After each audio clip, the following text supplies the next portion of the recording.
Hello friends, I hope you're all doing well. My name is Brian, and today we're going to look at a few more stories from Reddit. If you enjoy Reddit stories, why not hit like, subscribe, and maybe even the notification bell. And now, let's move on to the first story of the day. With love, my friends. I used to think family loan was just a fancy way of saying, we'll figure it out later. Then later showed up wearing a cheap aftershave and a smirk. I'm Jonah.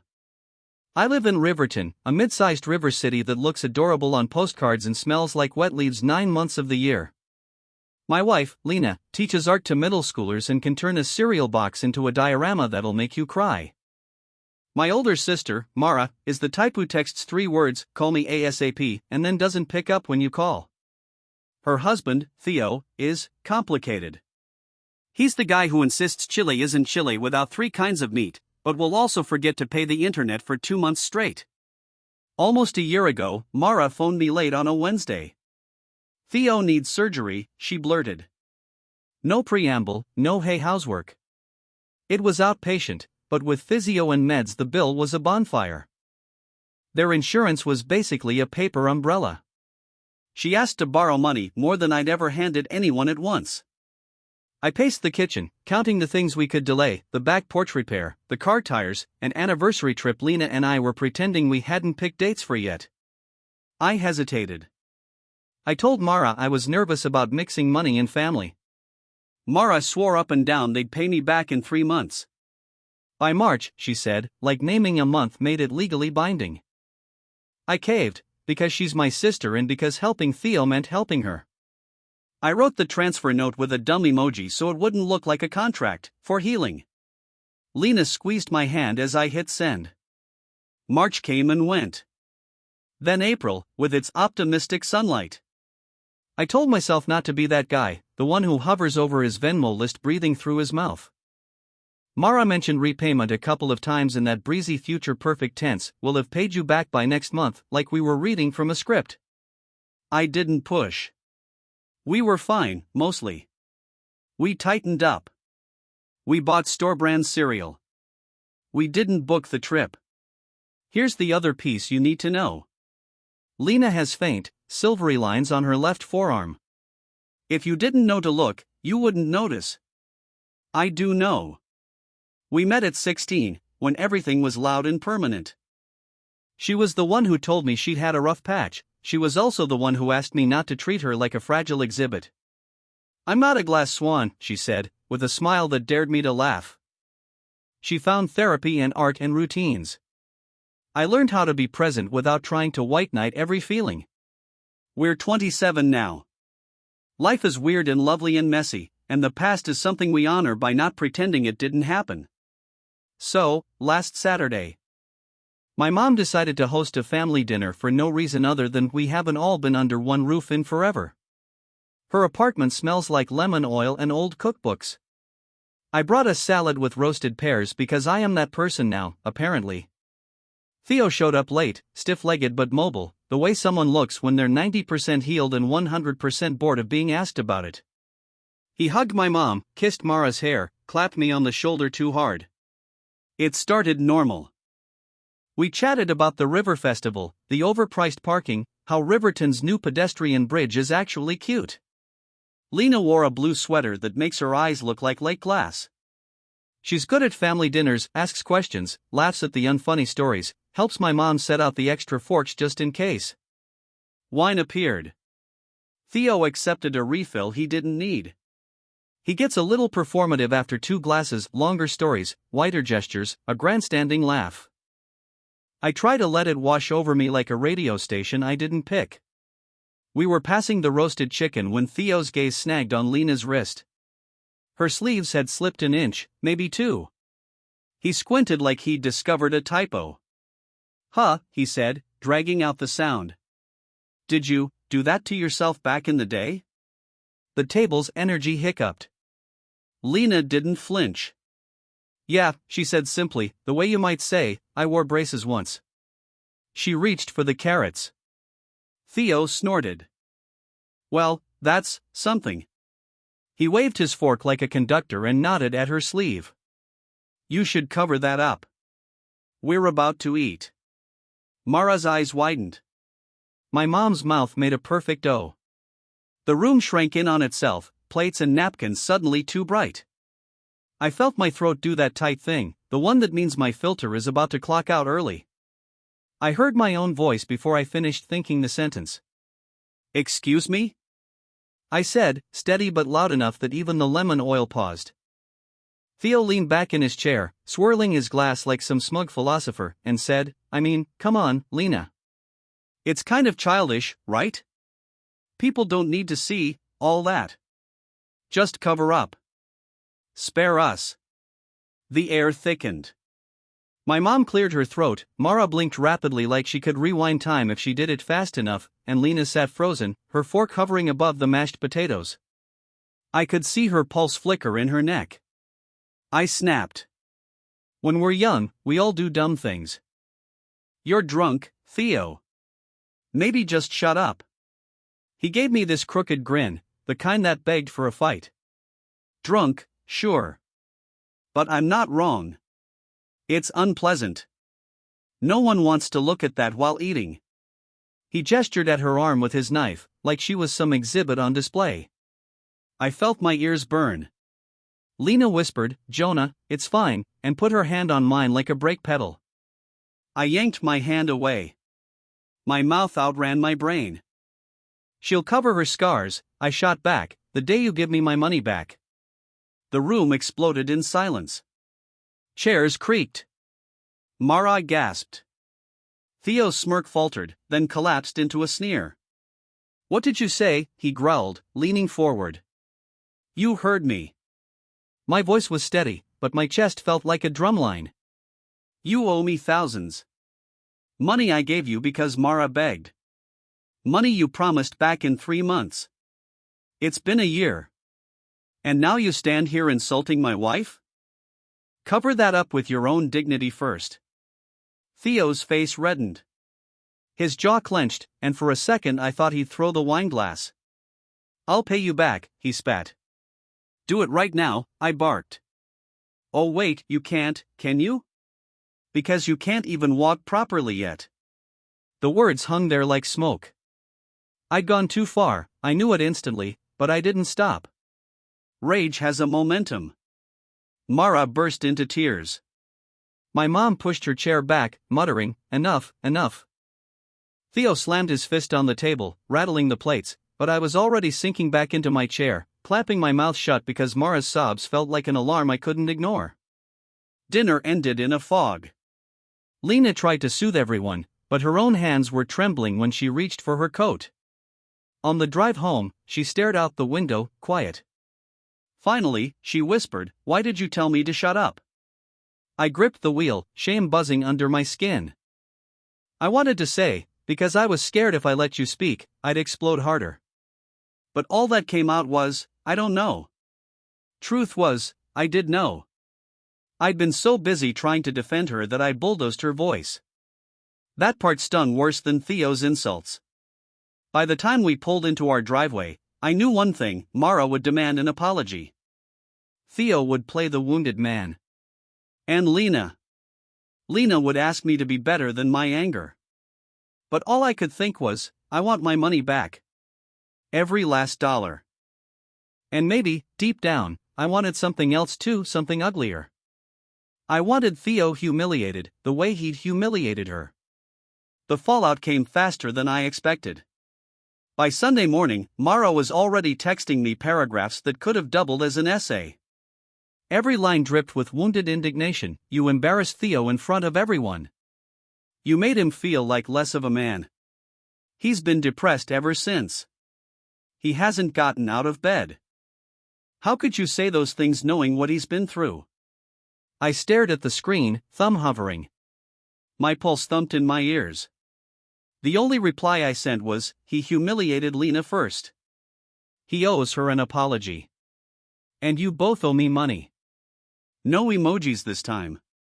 She called immediately. Jonah, you don't get it, she said, her voice thick from crying. Theo was drunk. He didn't mean it. He was just being stupid. You could have let it slide. But you gutted him. He's a wreck. I pinched the bridge of my nose. Mara, your husband mocked my wife's scars. In front of everyone.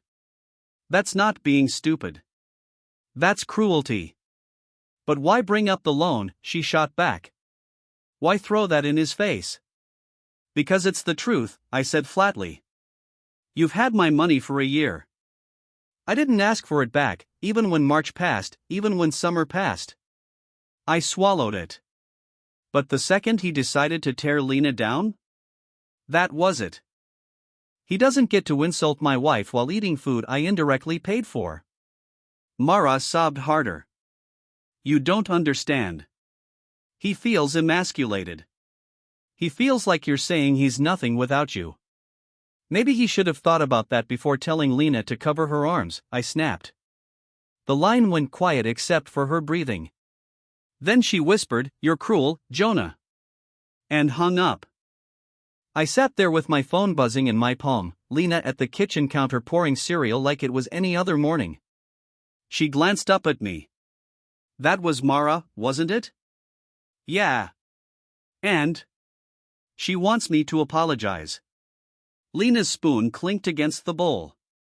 Do you want to? I laughed bitterly. Not a chance. He should be apologizing to you. She chewed slowly, eyes on the table. Jonah. I don't want you to make this worse. I've dealt with comments before. I can deal with this too. That made my chest ache. You shouldn't have to, I said. But Lena just shrugged, her voice low. I already forgave him. I spun toward her. What? He called me last night, she admitted. He apologized. Said he was out of line. I told him I forgive him. I felt like someone had shoved me off a moving train. You forgave him? After what he said? Her eyes were calm, but her hands trembled slightly as she pushed her cereal around. Jonah, I don't need him to pay me back. I don't need him to crawl. I just need peace. They're struggling. They need that money more than we do. I stared at her, my fists clenching against the table. So what, you want me to just let him get away with it? She didn't answer right away. When she finally looked up, her eyes were damp. I want my husband to be the bigger person. The words cut deeper than anything Theo had said. Because she wasn't wrong. And yet, every cell in my body screamed against it.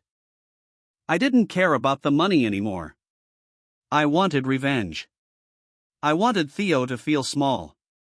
And if Lena wasn't going to let me do it openly, I was already planning how to do it behind her back. I spent the next few days with my thoughts rattling around my skull like loose screws. At work, my colleagues talked deadlines and logistics, but I kept replaying Theo's face, how smug he looked when he called Lena childish. The way he waved his fork at her scars like she was a cautionary tale instead of a human being. Every time I thought about it, my jaw locked so tight I had to remind myself to unclench. Lena, meanwhile, moved on like she'd already filed the whole thing under closed chapter. She threw herself into lesson plans, graded art projects at the kitchen table, and hummed along to whatever indie band was playing on her phone. She was steady. She was Grace. And I wasn't. On Wednesday, Mara called again. This time, I answered, though my gut told me not to. Jonah, she started, without hello, Theo's still not himself. He's barely eating. He says he can't look you in the eye until you apologize. I let out a sharp laugh. That's funny. Lena's the one who deserves an apology. Did he forget about that part? He already apologized to her. Mara snapped. She told me herself. She forgave him. So why are you keeping this alive? Why are you making it worse? Because I don't buy it, I said, pacing my living room. A private sorry over the phone doesn't erase what he said in front of our entire family. If he humiliated her publicly, he can apologize publicly. Mara's voice cracked. Do you want to destroy us? Because that's what it feels like. No, I said, lowering my tone. I want my wife treated with respect. And I want my money back. There was a long pause, just her breathing jagged through the line. Then she whispered, "We don't have it, Jonah." The words were small, but they landed like a sledgehammer. "You promised 3 months," I said, forcing calm. "It's been 12. What happened?" "We're drowning," she admitted. "Theo's therapy bills, rent hikes, groceries. It's always something. Every time I think we're catching up, something else slams us back down." I rubbed my face. A part of me softened. This was my sister, after all, but then the image of Theo sneering at Lena's scars burned through the sympathy. "You should have told me," I said. "Instead, you let me sit here waiting, while he acts like king of the table." Her tone hardened. "So what? You'll make us pay by embarrassing him until he's nothing? Is that what you want?" I didn't answer. Because the silence told the truth. Yeah, part of me did. After we hung up, Lena padded into the room with her sketchbook tucked under her arm. "That was Mara again, wasn't it?" I nodded. She studied me, her eyes soft but firm. "Jonah, promise me you won't go behind my back." I opened my mouth, closed it again. Because the promise she wanted wasn't one I could honestly give. That night, lying awake with Lena's steady breathing beside me, I hatched the start of a plan. If Theo thought he could take my money and my wife's dignity, maybe it was time someone reminded him what debt really felt like. And if Lena didn't want to know, maybe I'd keep it that way. The following weekend, my mom decided to host another family dinner, like round 2 was going to smooth over the crater Theo had left in the middle of us. I tried to weasel out of it, told Lena I had work to catch up on, but she just gave me that look. The one that says, "I know you're scared of facing them, but hiding isn't who you are." So I went. The moment we walked through Mom's door, I felt the tension, thick as smoke. Mara avoided my eyes, fussing with napkins that didn't need fussing. Theo sat slouched on the couch, arms crossed, leg bouncing like a piston. He didn't stand when I came in, just muttered something to Mara that made her lips twitch. Lena, as always, played diplomat. She greeted everyone warmly, asked about Mara's job, complimented Mom's lemon pie. Meanwhile, I hovered at the edge of the room, watching Theo like a hawk. I could feel my temper in my chest, coiled and ready. Dinner began awkwardly enough, but by the time we reached dessert, Theo was cracking jokes again aloud, forced laughter, the kind of performance meant to show he was totally fine. Except he wasn't. Every other sentence circled back to how real men handle adversity, how some people never learn gratitude, how family loyalty isn't what it used to be. I stabbed at my slice of pie, each word fueling the storm in my head. Finally, he leaned back, smirked, and said, "Mara, maybe next time we shouldn't borrow from family. Clearly, it comes with strings attached." The fork froze in my hand. Mara's cheeks flushed, but she stayed silent. Lena shifted uncomfortably, her hand brushing mine under the table like she could anchor me there. But the words were already clawing up my throat. "You're damn right it comes with strings," I said, my voice low but sharp. "When you borrow thousands, pay it back. Don't sit here mocking my wife while you eat food that's bought on the back of my generosity." The room went dead quiet.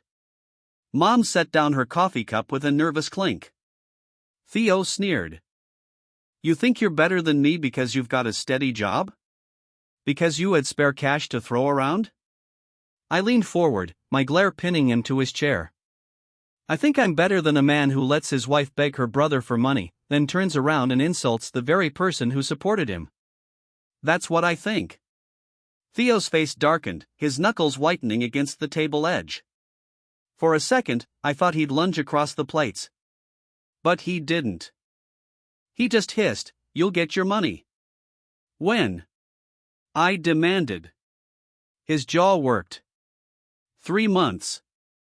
I laughed bitterly. "That's what you said last time." Mara was crying again, pleading with both of us to stop. Lena squeezed my hand harder, whispering, "Jonah, please." But the fire in my chest refused to go out. On the drive home, Lena turned to me, her voice tight. "You promised me you wouldn't escalate." I gripped the wheel so hard my knuckles ached. I didn't escalate. He did. I just reminded him of reality. She shook her head. No, Jonah. You're using the money as a weapon. That's not about repayment anymore, that's about revenge. And it's not who you are. I didn't answer. Because deep down, I knew she was right. And still, I couldn't let it go. The week after that dinner, things simmered like a pot you forget on the stove, quiet on the surface, but threatening to boil over. I'd wake up, scroll my phone, and there'd be another message from Mara. Each one was a variation of the same plea: Jonah, please, stop. You've broken Theo. He feels worthless. You're his brother now, whether you like it or not.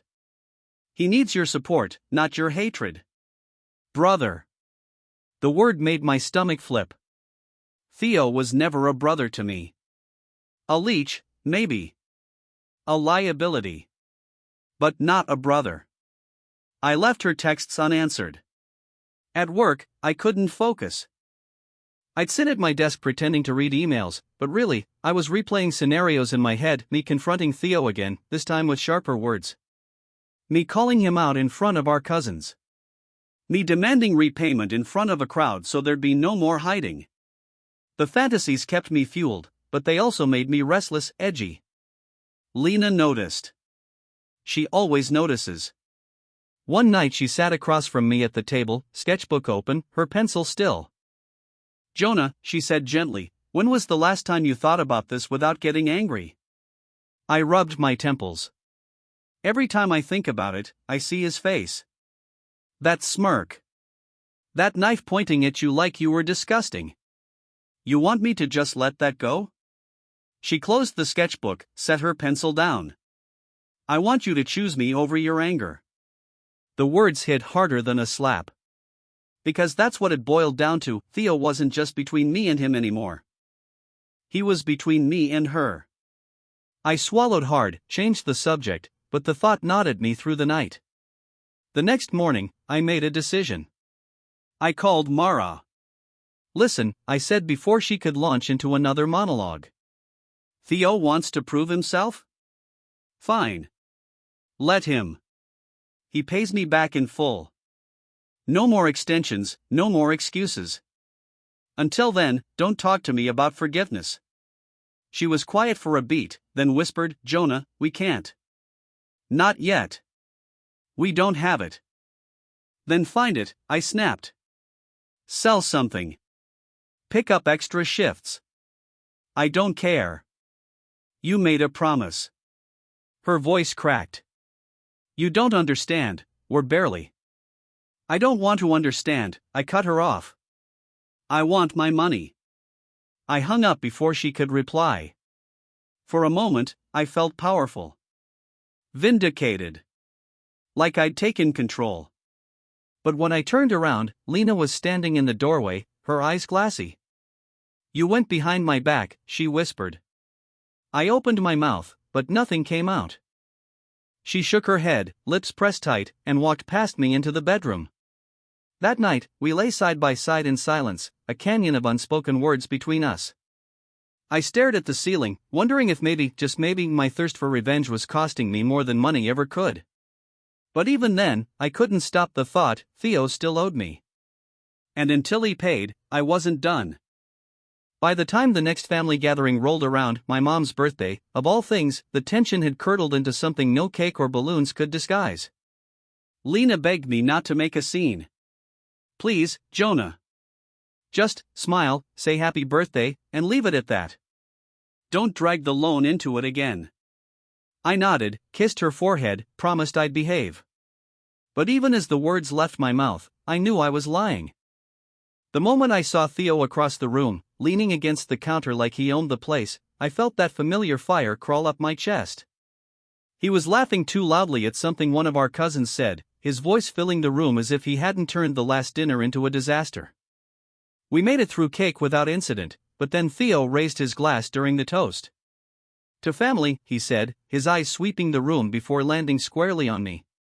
Even when we don't always see eye to eye. There it was. A jab wrapped in sentiment. My hands curled into fists against my thighs. I forced a smile. Yeah, family. Which reminds me. Lena's hand shot out under the table, gripping mine like a warning. But I was already leaning forward. Theo, you got a repayment plan yet? Or are we still running on promises? The air went still. My mom froze mid-bite. Mara's fork clattered against her plate. Theo's smile faltered, but he didn't back down. We told you we need more time. You've had time, I said. A year of it. And in that year, you've managed to insult my wife, dodge responsibility, and play the victim. I'm done waiting. Lena whispered, Jonah, stop. But Theo's face had already flushed. He set his glass down with a thud. You think you're better than me? Because you've got a salary job and no medical bills draining you? Because your life's been smooth sailing compared to ours? I laughed bitterly. Better than you? No. Just more responsible. You could have asked anyone else for help, but you came to me. And I helped. You don't get to turn around and spit on my family after that. Theo pushed back from the table, chair scraping the floor. Fine, he spat. I'll get you your damn money. You'll have it. But when I do, you don't get to lord it over us anymore. You don't get to act like some hero. Good, I shot back. I don't want to be your hero. I just want what's mine. Mara burst into tears again, rushing to his side, whispering to him like she could hold him together. My mom muttered something about ruining her birthday. Lena stared at me, her eyes full of hurt more than anger this time. On the drive home, she didn't speak. When we pulled into the driveway, she finally said, Jonah, this isn't about the money anymore. You know that, right? This is about you needing to see him humiliated. And it's eating you alive. I wanted to argue. I wanted to tell her she was wrong. But the words stuck in my throat. Because deep down, I knew she was right. Still, when I lay in bed that night, the thought pulsed steady in my mind, humiliation or not, the money was mine. And I wasn't done fighting for it. The days after Mom's birthday felt like living in a fog. Every family chat was eerily quiet. Even my cousins, who usually filled the group thread with memes and half-baked plans for poker nights, went silent. It was like everyone was waiting to see who would blink first, me or Theo. Meanwhile, Lena and I were barely talking. We'd float around each other in the house like satellites, orbiting but never colliding. She'd spend evenings sketching in her studio, headphones on, while I sat in the living room staring at numbers in our budget spreadsheet, telling myself it was about money when really it was about pride. Then Mara called again. This time, her voice was steady, no sobs, no theatrics. Jonah, you've made your point. Theo knows he embarrassed Lena. He regrets it. But you need to stop. This is breaking us apart. I almost laughed. Breaking us apart? Mara, he did that when he opened his mouth. I'm not the one who mocked my wife in front of everyone. Her sigh came heavy through the line. Do you even hear yourself anymore? This isn't about Lena anymore, it's about you.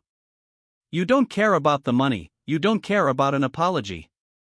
You just want him on his knees. I clenched my jaw. If that's what it takes for him to understand respect, then yeah. Maybe I do. She went quiet for a beat, then said softly, do you know what Lena told me? She said she doesn't even want the money back. That she's forgiven Theo. And she's worried about you. Worried this obsession is turning you into someone she doesn't recognize. That one stung. I hung up without answering. That night, Lena came into the living room and sat across from me. She didn't have her sketchbook. No shield, no distractions. Jonah, she said gently, you're hurting yourself more than you're hurting him. And it's hurting us too. I looked at her, at the woman who'd trusted me with her scars, with her history, with her heart. And for the first time, I wondered if I was betraying that trust by feeding this fire. But then I remembered Theo's face, his smirk, his words, and anger flared again. He doesn't get to walk away clean, I muttered. Not after what he did. She reached for my hand. Maybe he does. Because I already let him. Her words echoed in the quiet room. She'd forgiven. She'd moved on. And here I was, still clawing at the wound. When she went to bed, I stayed on the couch, staring at the ceiling. My chest felt tight, my stomach churned, but my mind kept circling the same thought. If I gave this up, if I let him go unpunished, did that make me weak? Or did it make me the man Lena needed me to be? I didn't know.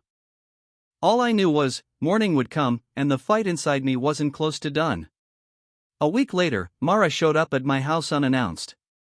I opened the door to find her standing on the porch, arms crossed, eyes swollen from crying but jaw locked like she'd come to war. Jonah, she said, we need to talk. Face to face. I stepped aside. She walked in, glanced around like Lena might pop out and judge her, then turned to me. You're destroying this family. Over money. Over pride. I folded my arms. Don't twist this. Theo destroyed it the moment he decided to humiliate Lena. Her nostrils flared. He was drunk. He's ashamed. He apologized. Lena forgave him. But you, she jabbed a finger at me. You can't let go. You want to grind him into the dirt just to feel like you won. I didn't answer right away. The silence stretched until she whispered, Why, Jonah? Why can't you just let it go? And there it was. The question I'd been dodging even from myself. I sat down heavily on the couch. Because I was there when Lena was 15, Mara. I saw what she went through. I saw the nights she cried, the way she hated herself. And I swore no one would ever make her feel like that again. Then Theo, your husband, looks at her scars and tells her she should cover them? Like she's shameful? No. I won't let him walk away from that with a half-hearted apology whispered in private. He deserves to feel as small as he made her feel. Mara's eyes softened for a moment, but then hardened again. You think this is about Lena, but it's not. It's about you. You're angry because you feel powerless. And dragging Theo through the mud gives you back control. Her words hit a little too close. I stood, heat rising in my chest. Maybe it's both. Maybe I want control because I refuse to let anyone hurt my wife without consequences. If that makes me the villain, fine. She shook her head, tears spilling. It makes you cruel. And I don't recognize my brother anymore. Before I could respond, Lena appeared in the hallway, hair messy from a nap, eyes wide as she realized what she'd overheard. Mara, she started, but Mara was already grabbing her coat, storming out the door. The slam echoed through the house. Lena turned to me slowly. Jonah. Is this really what you want? To keep pushing until there's nothing left of us in them?